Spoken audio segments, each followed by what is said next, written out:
Here's the short version of a big week in U.S. Gulf diplomacy. Saudi Crown Prince Mohammed bin Salman just visited Washington and met former U.S. President Donald Trump. Trump said he'd work to help end the war in Sudan after MBS asked him to get involved. Alongside that, there were loud signals of warming ties, talk of major arms and security cooperation, even F-35 chatter and big Saudi investment pledges. So why does this matter for Sudan right now? The war is still brutal. Sudan's army, the SAF, is fighting the RSF paramilitaries, with atrocities, displacement, and famine risk. The RSF has said it would accept a ceasefire plan pushed by the Quad, the US, Saudi, Egypt, the UAE. But previous truces keep collapsing. Saudi has leverage and relationships. If Riyadh pulls Washington in deeper, that raises pressure for at least a pause. Still, success isn't guaranteed. Here's how outcomes in Sudan ripple across the Horn of Africa: Ethiopia, Tigray, Eritrea. Refugees. Less violence means less pressure on neighbors.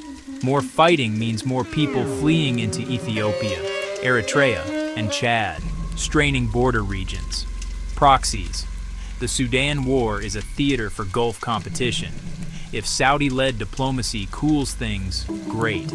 If it deepens selective ties, it could reshape who gets funding and arms, and that matters for power balances in Ethiopia and Eritrea.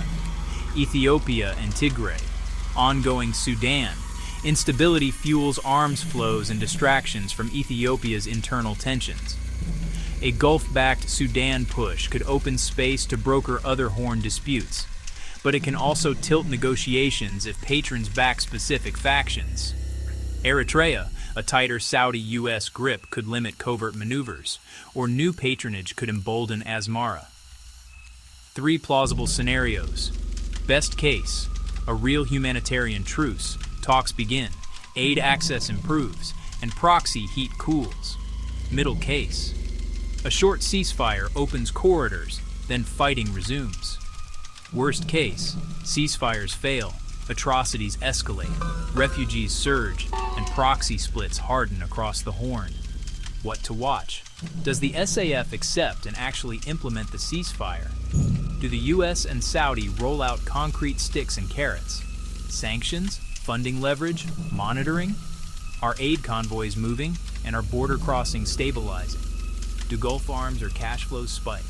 That signals proxy escalation. I'll track this and keep it simple. Tap subscribe and like to stay updated.